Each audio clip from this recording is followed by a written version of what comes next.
Bonjour et bienvenue sur cette série de podcasts conçus pour vous aider à communiquer le mieux possible avec votre enfant. Aux jeunes parents, on demande souvent si l'enfant dort bien ou mange bien. Plus rarement s'il parle bien. Pourtant, bien parler est tout aussi vital.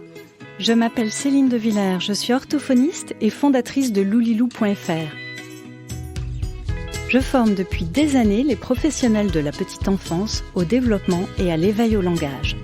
Au cours de ma carrière, j'ai rencontré de nombreux parents et j'ai remarqué que très peu d'entre eux sont conscients du rôle crucial qu'ils ont à jouer dans le développement du langage de leur enfant.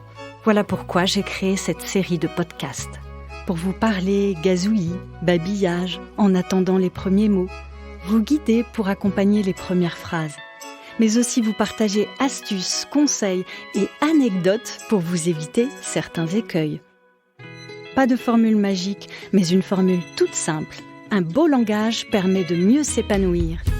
Écoute-moi bien dans les yeux, le podcast sur l'éveil au langage chez l'enfant de 0 à 5 ans. Aujourd'hui, nous allons parler de cette étape charnière que constitue la 3e année dans le développement du langage. Bienvenue dans l'épisode 7 du jargon à la parole. 3 ans. Déjà 3 ans ? Et oui, l'enfant a bien grandi et il s'apprête à vivre sa première rentrée à l'école. Cet événement suscite parfois des craintes. Est-ce qu'il sera propre à temps ? Va-t-elle apprécier sa maîtresse ? Mais aussi de la joie. Je me souviens du premier jour où j'ai emmené Mathilde, mon aînée, avec son minuscule sac à dos qui abritait son doudou. J'étais plus curieuse qu'elle de découvrir sa maîtresse, de savoir comment elle allait s'ouvrir à un groupe classe et aborder les apprentissages. L'entrée en petite section de maternelle constitue bien souvent un moment clé dans l'acquisition du langage, puisque l'enfant s'immerge dans un nouveau bain de langage très stimulant avec ses camarades. L'entrée à l'école va le tirer vers le haut par la multitude et la diversité d'interactions proposées. Chaque enfant va vivre différemment cette étape de socialisation. Certains vont rapidement profiter de la richesse des découvertes à faire, d'autres vont avoir besoin d'un temps d'adaptation plus important pour faire connaissance avec la maîtresse, accepter les règles de vie, de groupe ou pour oser prendre la parole en collectivité. À 3 ans, l'enfant dit au strict minimum une centaine de mots, mais la plupart du temps, il utilise déjà 300 mots bien identifiables. Côté prononciation, vers 2 ans et demi, sa parole comprenait encore beaucoup de jargon, à comprendre comme de la parole inintelligible. Et bien vers 3 ans, cette tendance s'inverse. La parole que j'appelle claire, c'est-à-dire bien articulée, émerge dans ses phrases et commence à prendre le dessus. Le jargon, lui, tend à disparaître au fil des mois. J'invite souvent les parents à essayer de quantifier le rapport jargon et parole claire quand ils écoutent parler leur enfant. S'agit-il plus de 70% de jargon et 30% de parole claire ? 50-50 ? Ou une majorité de paroles claires ? Le plus simple est d'écouter cette petite fille de 3 ans pour nous rendre compte de la parole à cet âge. Je joue avec et après les petits malades et la petite truc elle fait pipi caca de son lit. Bravo, ta parole devient claire dans l'ensemble. Comme tu te débrouilles bien, tu nous en dis des choses. En effet, à l'âge de l'entrée à l'école, il est important que des personnes extérieures à la famille puissent comprendre ce que raconte l'enfant, et non seulement ses parents ou sa nounou. Si sa parole est encore trop incompréhensible, l'enfant risque de connaître des épisodes de frustration et de s'énerver de ne pas être compris. Il peut alors bouder, se braquer ou se mettre en colère. Vous pouvez alors verbaliser son émotion. « Je vois bien que cela t'énerve, que j'ai du mal à te comprendre. Pourtant, tu sais, j'adore que tu me racontes des choses. » N'hésitez pas à demander à votre pédiatre, médecin généraliste ou tout autre professionnel de la petite enfance son avis sur la question. La 3e année, le jeune enfant découvre, par imitation de son entourage, 2 mots qui vont lui sembler magiques, car ils vont lui faciliter la vie pour s'exprimer. Je veux parler des mots « truc » et « machin ». En effet, l'enfant va se saisir rapidement de ces mots pratiques, voire même en abuser. Par exemple, Audrey, ma petite dernière, un jour m'a dit « J'ai mis le truc sur Doudou ». Bien évidemment, j'ai d'abord essayé de comprendre ce à quoi elle faisait référence. Bon, le contexte m'a bien aidé, alors j'ai reformulé sa phrase en lui nommant le mot adéquat. Oui, tu as mis l'édredon sur Doudou. Il est important de bien présenter à l'enfant le mot manquant pour l'aider à enrichir son lexique.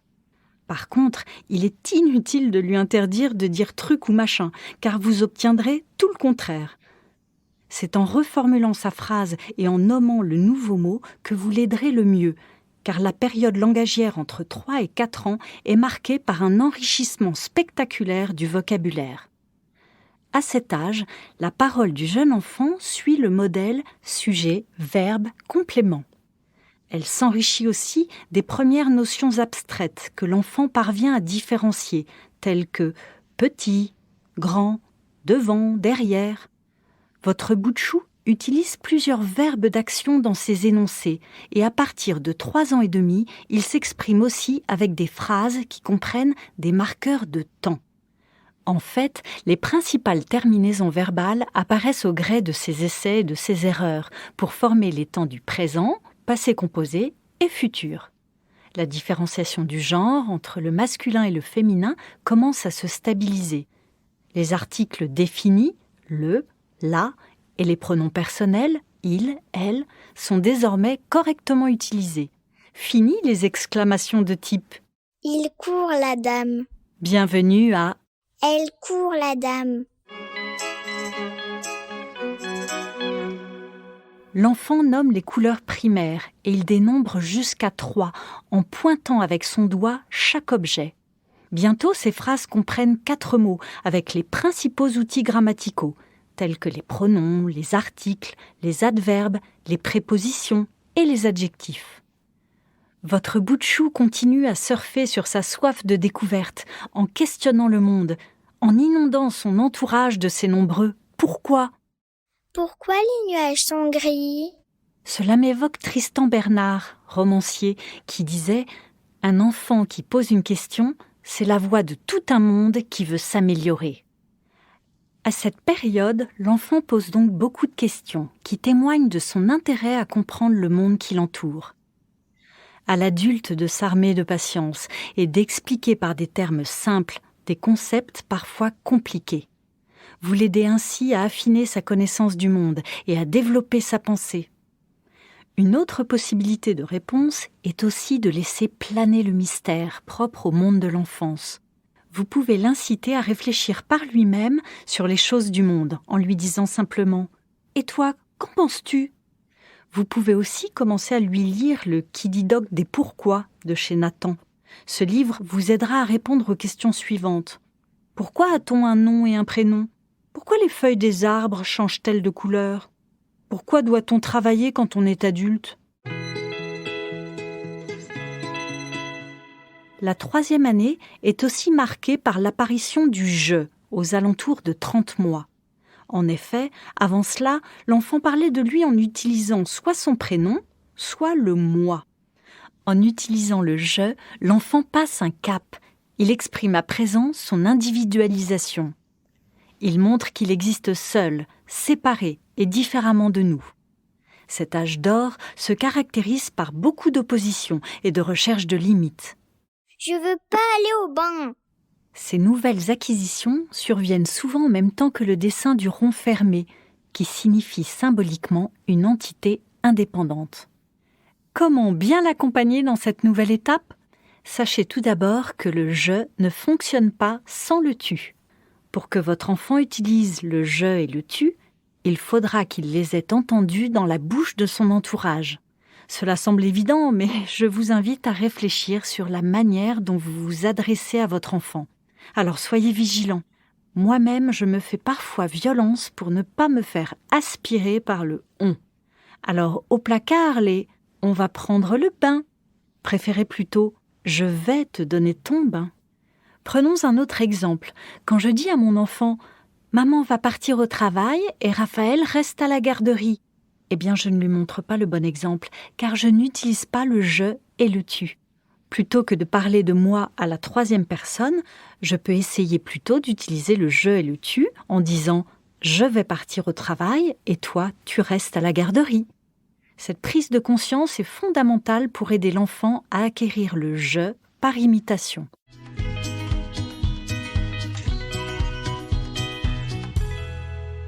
Au niveau réceptif, à partir de 3 ans, l'enfant commence à comprendre des questions élaborées, telles que « avec qui ? Avec quoi tu coupes ? Pourquoi ? Ou comment t'appelles-tu » Il obéit à des consignes complexes, par exemple « Peux-tu aller ranger tes chaussures dans le placard de l'entrée, s'il te plaît ?» L'enfant comprend également des prépositions spatiales comme « sur »,« sous »,« dans » et des verbes d'action.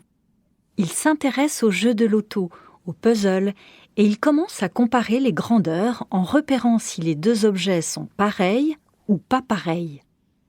Vous pouvez commencer à lui proposer le jeu de memory avec des animaux en mettant 2 paires de 5 images sur le sol. Comme l'enfant apprécie de comparer, vous pouvez aussi jouer avec lui à ranger des formes, parfois selon la couleur et parfois selon la forme. Repérer un critère commun et mettre ensemble ce qui va ensemble, par exemple regrouper tous les ronds ensemble, l'aide à structurer sa pensée. En parallèle, il se met à comprendre les termes génériques qui servent à la classification du monde. Par exemple les termes animaux, moyens de transport, plantes.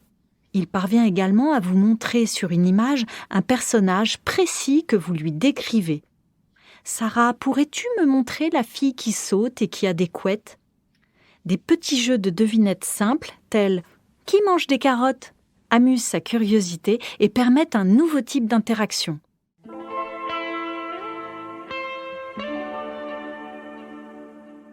L'enfant est capable désormais de vous désigner toutes les parties de son corps et il se repère au niveau temporel entre le jour et la nuit. Au moment du coucher, il adore le rendez-vous privilégié avec vous et sa petite histoire du soir. Cet impact positif de lecture d'histoire peut d'ailleurs se mesurer à l'adolescence. Les études ont prouvé que le niveau de compréhension à 15 ans, pour les adolescents à qui les parents ont lu des histoires durant l'enfance, a un écart de plus de 20 points par rapport aux autres adolescents n'ayant pas vécu ce type d'instant privilégié. Selon l'intérêt de votre enfant, vous pouvez commencer à proposer les premiers contes classiques, Boucle d'or et les 3 ours, Les 3 petits cochons, Le petit chaperon rouge, ou tout autre album de jeunesse qui l'intéresse. Des lieux comme la bibliothèque et la ludothèque peuvent devenir des destinations hautement attractives pour votre petit bout. Les imagiers sont toujours un type de ressources à proposer, et notamment ceux avec des scènes permettant de répondre à la question « Qu'est-ce qu'il fait ?» Je vous partage 2 imagiers formidables à cet âge. Mon grand imagier, édité chez Magnard Jeunesse, illustration de Claire Frossard, et l'imagier Mes premières sorties à découvrir, de chez Ozu Éveil. Vous connaissez désormais les points clés du langage pour l'entrée à l'école. La disparition progressive du jargon au profit de la parole claire, l'apparition du « je » en expression, grâce à votre exemplarité. Ces nombreux « pourquoi » avec lesquels il vous questionne inlassablement. Il ne vous reste plus qu'à échanger avec votre enfant sur le monde qui l'entoure via d'authentiques conversations en lui parlant comme à un grand. Ainsi se termine l'épisode 7, intitulé « Du jargon à la parole ». 3 ans. J'espère qu'il vous a plu. Je vous donne rendez-vous avec l'épisode 8. Quelle belle parole ! 4-5 ans. Vous pourrez trouver davantage de ressources gratuites sur le sujet, vidéos et articles, sur le site loulilou.fr ou la chaîne YouTube. C'était Écoute-moi bien dans les yeux, la série de podcasts sur l'éveil au langage de 0 à 5 ans, imaginée et écrite par Céline De Villers, produite par Logarithme.